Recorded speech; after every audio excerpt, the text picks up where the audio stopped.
Hello and welcome to another episode of the eCom Ops podcast. And today I have a really special guest. It's George, and George is helping web store owners to better convert their visitors. And there is one thing that I just read on his website: 97.6% of your website visitors won't buy from your store today. This is huge, ladies and gentlemen. Welcome, George. He will help us. Hi, George. Great to have you here. Hi, Norbert. Thank you so much for having me. How's it going? Yeah, absolutely. Well, a lot of work in these days. So we had Black Friday. Now we have Cyber Monday. So I'm really happy that you even have time today to jump to this interview. My pleasure. My pleasure. It's been a busy time, but I mean, it's you can always make time to meet cool people. Yeah, That's my absolutely. mantra. Thank you very much. That's cool. How was Black Friday and Cyber Monday for you?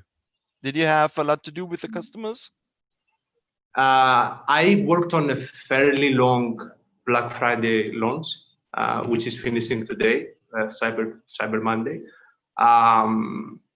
But nothing I haven't seen before, really. Yeah. Nothing I haven't seen before, really. So just to maybe share a little bit about my background for your viewers. Up until fairly recently, I was the marketing director of a big e-commerce company called Div Brands. Div Brands is a company that owns multiple stores all over the world, from the US to Europe. But 2 months or so ago, I decided to part ways with Div Brands and start my own agency, which can be found at georgekapernaros.com, which is my name, very original. And what I do is that I help e-commerce companies improve their on-site experience, their advertising, creative, and retention marketing. The goal being, as always, to increase the number of customers they get, the conversion rate, the profitability, and so forth. So that's my background. And how did you get first into e-commerce? How did it started for you to be there? Yeah, so it started almost by accident, I should say. So I was hired by Div Brands as a contractor copywriter. I was, I think, the third or second contractor of the company. And in less than 3 years, we grew the company to over 100 employees. Wow. So it was a big ride, a fast ride. But my background is actually in political science. That's what I studied in university, which from a certain point of view, it is marketing on a macro level. That's what I like to say at this. Yeah, it is. So yeah. At least you work a lot with personas. True. Yeah. That's a good way of putting it. And so you have a lot of experience in e-commerce. Can you tell us what sets the winners apart from the rest? So this is a very good question, and I've noticed that many people like to boil it down in one thing. Like they will say it's the product or it's the brand, but I think it's actually a combination of things. I would say the three things that need to be there to make it as an e-commerce business is, first of all, solid business fundamentals, meaning a reliable supply chain, good customer service, a plan to acquire customers, profit margins that are reasonable. Many e-commerce businesses do not have good profit margins, so that has to be built into from the get-go. The second thing, which I think is quite important, is to have a product that has the potential to go big. And the way I call it is a differentiated hero product. What I mean by that is a product that's desirable to a big audience in a new, unusual, or better way than what they've been used to before. The third thing, which brings everything together, in my opinion, is to have a communication strategy that both gets attention and gets sales. And I don't remember the company that had this ad, but it really encapsulates what I mean. I saw an ad that said the only performance sneakers that are banned by the NBA, which gets attention and leads to the conclusion that those performance sneakers are so good they were banned. So that's what brings everything together. I think it's a combination of those three things, really. Having solid fundamentals, a good product that can go big, and then the messaging. That's My cool. perspective.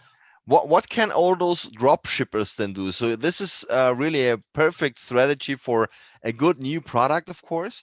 But then we have so many drop shippers out there as well. What can they Resellers, do? yeah. Yeah, Yeah. resellers. How So can I they think outstand? so first of all, it's not as easy as many people like to make it. Yeah. Because Fully the, the agree. way the way most people would approach it is that they would find suppliers in China, which by definition means they would have slow shipping times. Yep. And for good or worse, we live in the same existence as Amazon Prime, which means that having slow shipping doesn't really work out so well more often than not.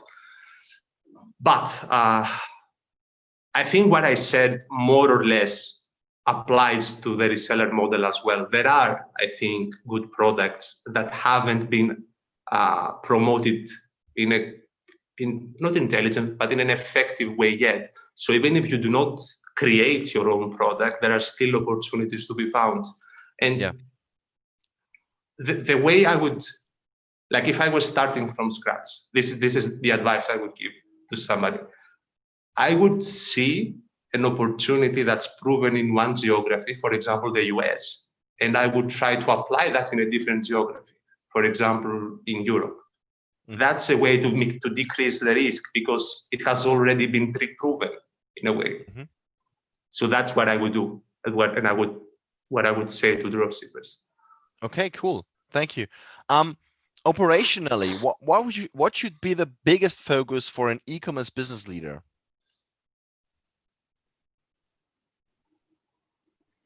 I may not sound so original, but I think it should be to increase profitability and decrease costs. and that's my perspective. And the way to do so, let's start with profitability. It's essentially a sequence of questions that need to be answered, right? How can I get more customers through the door, which has to do with the ads? How can I convert more of them to customers, which has to do with the landing page? How can I make them spend more, which has to do with bundling products together, having, buy three, get one free, something like that. And then the next part is to stimulate repeat purchases, which is what happens when you set up retention marketing programs, upsells, cross-sells on the back end. And what I've noticed is that unfortunately, not many business owners build their product list having that in mind. And what happens is that they don't have something to cross-sell to the customers after they make the first purchase. Now, the issue is that the first purchase, as we said, because the profit margins are low, is not always so profitable. So the real stability and profit comes from the repeat purchases, which means that the new products that we either develop or add to our store as resellers need to be added from the perspective of who would buy that. So it's almost like building a spider web of products. When somebody buys product A, they should buy product B or product C or product D. So you select those products and interconnect them. Does this make sense? If you ever worked with Apple products, you know exactly what George is talking about. yeah. That's actually the perfect example. Yeah. Yeah. interconnected, and you cannot use it with something else. Yeah, and just a little note on decreasing costs, because I also mentioned decreasing costs. I think the first step is to create what is called SOPs, standard operating procedures. So when something is done repeatedly, it should be documented so that it can be done in an easier way the next time, or potentially be taught into a new team member, a new hire. And eventually, if documented well enough, then we can look into automating it even, Mhm. which is the best way to The decrease best costs, way I to think. operate things that you do Yeah. frequently, things that you repeat, repetitive tasks. Always Mm. try to operate to automate them. Absolutely, yeah. What are the four biggest dangers to an e-commerce startup? And how can you Yeah. avoid them? What do you think? So I think we touched upon some of them already. I think the biggest issue is not having a market for whatever it is that you're selling. I can't say names, but I recently had, I will describe the experience I had without describing names. Yeah. I recently consulted a company that's selling, back support and elbow support equipment. And what they did is that they decided to make this kind of product fashionable. Hmm. Now, that sounds unusual. And at first glance, you may say, yeah, I would like to look fashionable when I wear, when I have my shirt arm, wrapped around and stuff. But if you think about it, at the second thought, when you are injured, you are not really looking to be fashionable, right? You are looking to get a product that supports you well.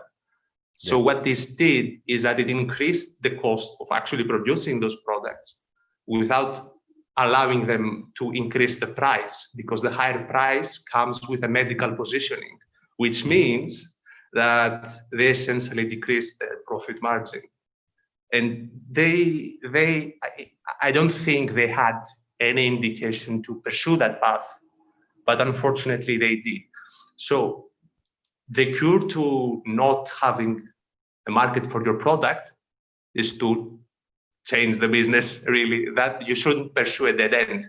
But the way to avoid being in that area, that situation rather, in the first place, is to test before you build something. Hmm. Um, and I already mentioned that, but a hack is to take pre-validated ideas from other geographies and bring them to geographies they haven't yet been launched. Um, so that's the first danger. The second danger is bad mathematics, no profit margin. The way to combat that really is, as I already said, to establish retention marketing programs, meaning nobody should be buying once without a follow-up to buy a second or a third time.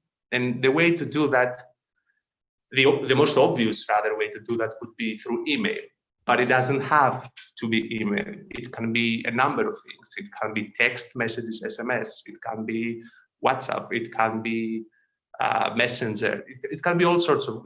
The important bit is this: when you pay for advertising, which is how most people acquire customers, you have, the cost of advertising reducing your profit margin. When you find a low cost way to follow up, you don't have that, which means the margin increases significantly. So it's really important that you set up the systems for that. Hmm.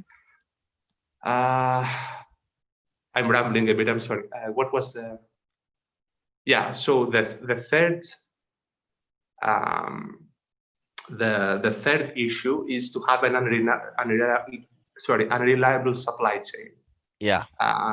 I'm not really a supply chain expert, so I don't have much to say there, other than you should be working with reliable people, Yeah. reliable partners, third-party logistics, or whatever it is that that you're using. But if delivery is late, or if a product runs out of stock and you can't deliver in time, this is one of the most annoying experiences that a user could have with your store, and it just leads to bad reputation, to bad reviews, and bad reviews, anyway, they murder you. Yeah, they murder you definitely. So this is the bad thing about reviews, that people that have a very good experience need to be additionally motivated to give you a good review, while people that had a bad experience would like to review you and give you their impression, what they think about you with the bad experience post. So this is really something that definitely needs to be handled with care. Yeah, supply chain really is important. It's part of life too. Mm. I mean, as I said, we live in the same world as Amazon Prime, so that should be factored in beforehand. It's not always easy. My policy, if any, is to be upfront with delays so that the people that buy are aware of them. Yep. That's what I would recommend in a vacuum. Mm. Is there anything else what you recommend or to do, what could users do as quick wins, for instance, to improve their conversions? So the best way to improve conversions, I think, is to make the product page be relevant to what the user wants. Like, that's the number one thing. The second thing is to make it easy to use. And the third thing is, it's not always possible, but there should be a reason to act now, in a way. So that can be done through, I don't know, discounts maybe, or special offers, and so forth. But the primary lever at our disposal is really relevance. And the way to be relevant is to know what people want. The way to know what people want is it's something I call bottom-up analysis, is to find people that match the avatar you have, the customer persona you have, and talk to them, really get to know them.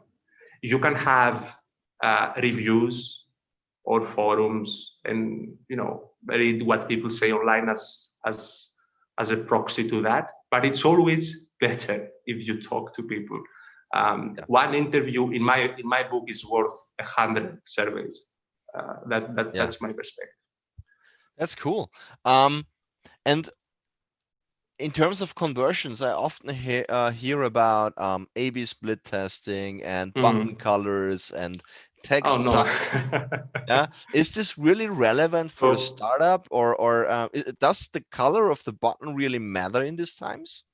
So here's the thing with A/B tests. You can't really run A/B tests unless you have sufficient traffic to your page. What is sufficient traffic?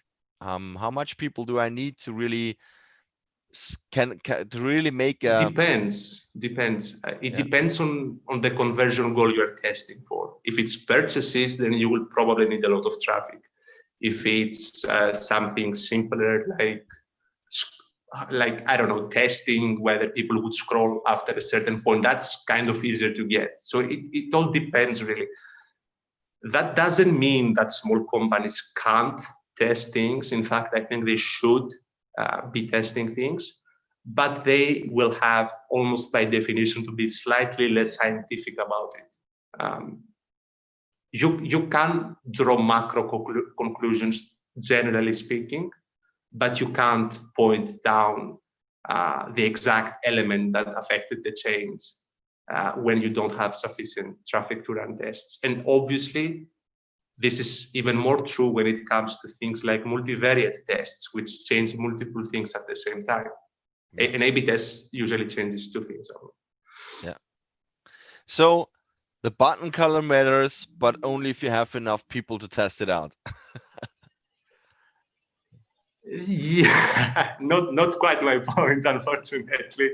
I would not start testing button colors personally. Yeah. Yeah. The approach, the recommended approach, is to do the research, come up with a hypothesis, and then run a test. Now, Yeah. what the hypothesis will be and what the test will be depends on its use case. But it's usually not button colors, no.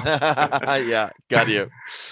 Let's talk a bit about automations. A bit about automations. Mm. What role do you see in automations in the next few years? So, disclaimer, I don't know. It's very hard to tell, really. Everything is changing so fast. I can Yes. only, I don't Since the know. COVID, since the pandemic now, I think we've won several years in digitalization. So a lot of things are changing much faster.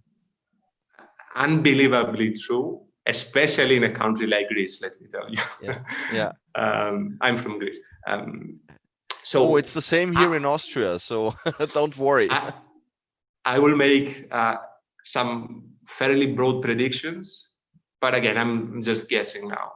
I do believe that performance marketing, media buying, performance content, copy about discounts, for example, all those things will be largely automated. I do believe that customer service will be even more automated than it is now. I With do the believe that, chatbots, yeah. yeah, Yeah. I do believe there will always be some people that want to be serviced by a human. I do believe that. But I think they will decrease. Yeah. And all in all, I think that it will be easier to start, but harder to compete with each other because everything will be driven by algorithms. Really, it happens to an extent already. You can set up an ad on Facebook, and you don't have to select placements. You can select automatic placements, and it will generally do a better job than if you did it manually. So it already happens to an extent. Yeah, that's my take. Cool. Thank you very much. Now, George, the last question for today.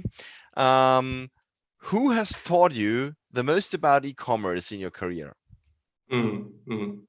So definitely Jonathan Esliman and Lorenzo Maciel, who were my bosses in Dave. Both of them are in different ways geniuses, and I've really learned a lot from both of them. Hi guys, in case you're watching. Hopefully. And yeah, hopefully. And in a more broad way, like in a role model sort of way, I would have to say Pep Laya from CXL, Hmm. Conversion Great. Excel. Great.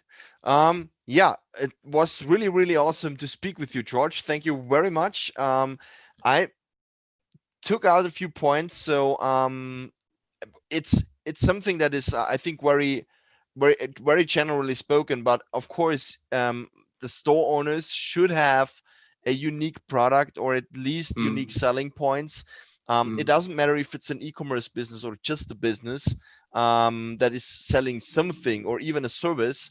um, it needs correct. to have unique selling points. It needs to be Correct. somehow unique or have something better than others in a specific way. And even if you're a drop shipper just selling products that are um, reselling products, you can be outstanding in terms of service, in terms of delivery times, in terms of communication, presentation, marketing of the products, and pointing out the things in a different way. I think this is Mm, everything, every product can be um, presented in a unique way so that you meet your target audience and that you can sell mm, it to that specific audience. I also see that what I like really the most here in that interview, have your SOPs ready. Have it ready to manage your processes. When you have a process, write it down, and reuse the process. Don't think about that. It costs you so much time if you always start thinking again and again and again. How should I do this? Write it down, make the process, save your time, use it for marketing, and for improving your products. Absolutely. Absolutely, Yeah. absolutely. Yeah. I agree with everything you just said. One small note, I don't think it's necessary to be better. I think it's almost better these days to be different. You don't Different. have necessarily that's my perspective at least. Yeah.